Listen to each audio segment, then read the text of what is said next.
E dando continuidade aqui aos princípios do registro de imóveis, eu gostaria de falar agora com você sobre o princípio da unitariedade matricial.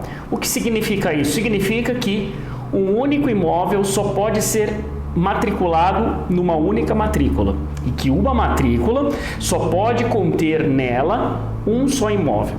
Portanto, as matrículas antigas que às vezes a gente vê duas glebas de imóveis inseridas dentro dela, elas precisam ser retificadas e separadas em matrículas diversas.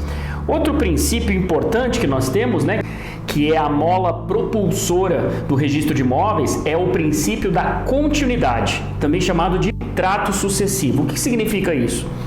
Significa que a cadeia filiatória do imóvel deve ser concatenada, de modo que somente aquele que recebe é aquele que vai transmitir. Para que alguém esteja na condição de transmitir o direito, ele primeiramente deve ter adquirido esse direito. Eu não digo só a propriedade, eu digo também direitos menores. Por exemplo, só o proprietário pode hipotecar, mas ele só vai hipotecar o imóvel se ele for antes dono. Esse é o trato sucessivo ou continuidade.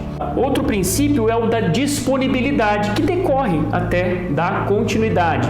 Disponibilidade significa que eu só posso dispor, eu só posso transmitir, eu só posso passar para frente a quantidade de direito que eu tenho ou um pouco menos. Eu nunca posso passar mais direitos do que eu tenho. Por exemplo, o proprietário ele tem um feixe de direitos completos sobre o imóvel. Ele pode usar, fruir, dispor, reivindicar, enfim, ele é o senhor da coisa.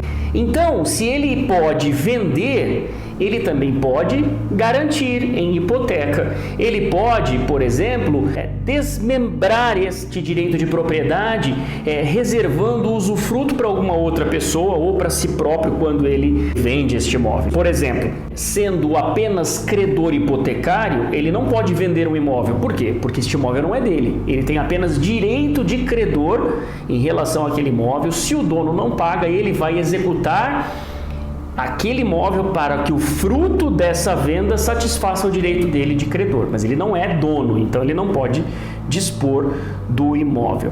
Outro princípio importante que nós temos é o da instância ou solicitação. O que significa isso? O registrador ele não age de livre e espontânea vontade. Ele não age fazendo anotações, registros, averbações nos livros de que ele tem a guarda. Ele não faz isso por si próprio, de ofício, por livre e espontânea vontade. Ele precisa ser provocado. Como que se faz isso? Apresentando um título para que o oficial registre ou um requerimento para que ele averbe alguma circunstância no seu imóvel. Claro, há exceções a esse princípio, por exemplo, retificações de ofício, quando o oficial percebe que há algum erro de grafia, alguma coisa constatável com a leitura de algum outro documento público. Ele pode fazer isso de ofício, mas via de regra, ele só pode agir quando provocado. Outro princípio importante é o da especialidade. Significa que o imóvel e as pessoas que figuram neste imóvel a qualquer título precisam estar perfeitamente identificados.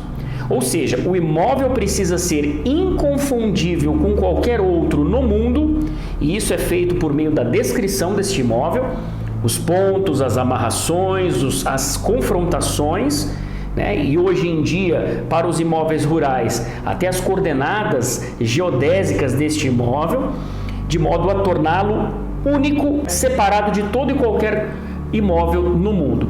E as pessoas precisam estar perfeitamente identificadas também. Nome, RG, CPF, para as pessoas jurídicas, CNPJ, número do registro na junta comercial quando for empresa, número do registro no cartório de pessoa jurídica quando for, por exemplo, uma igreja, uma associação.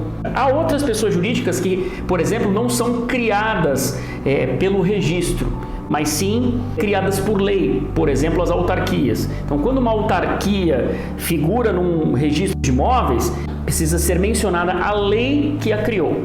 O princípio da fé pública registrária, que significa a presunção de que o oficial, sendo um delegado do Estado, ele está investido nessa autoridade, de modo que os seus atos têm presunção de veracidade. É claro que nós nos valemos de títulos para que esses títulos ingressem no registro imobiliário. O título pode ter algum defeito. Então, até que se prove o contrário, o que consta do registro é verdadeiro. E como que se faz para retificar o registro? Algumas retificações são feitas aqui mesmo, em nível extrajudicial. Outras precisam ser provocadas judicialmente. O princípio da cindibilidade. Este é um princípio novo, que não era adotado na sistemática anterior. O título é uno. Tudo que consta do título deve ir para o registro imobiliário. Todavia, há alguns casos em que é possível de ingresso ao registro imobiliário em apenas alguns imóveis. Em outros imóveis ainda precisam ser satisfeitas algumas exigências. O que é possível? É possível que esse título seja cindido, ou seja partido, digamos assim, para que seja registrado apenas em alguns imóveis e outros deixe para depois. E por fim, tudo isso está dentro de um guarda-chuva maior chamado princípio da segurança jurídica. Quem é que não quer ter segurança nas suas transações, Quem é que não quer ter a segurança de que este imóvel vai estar em seu nome e de que outra pessoa não vai se apropriar dele indevidamente? Que garantias que nós temos de modo que nós saibamos quem é que consta no registro, quem que é o credor, quantas vezes aquele imóvel foi dado em garantia, para quantas pessoas, para quantos credores? O registro de imóveis. É por isso que o registro de imóveis, repito, é uma das instituições mais importantes no direito brasileiro, importante para a sociedade, importante para o trabalhador, importante para os proprietários dos imóveis e importante também para o mercado. O credor precisa saber em nome de quem está aquele imóvel, qual é a saúde financeira daquele imóvel. Só o registro de imóveis é a instituição que de fato pode dar essas garantias. Te vejo na próxima.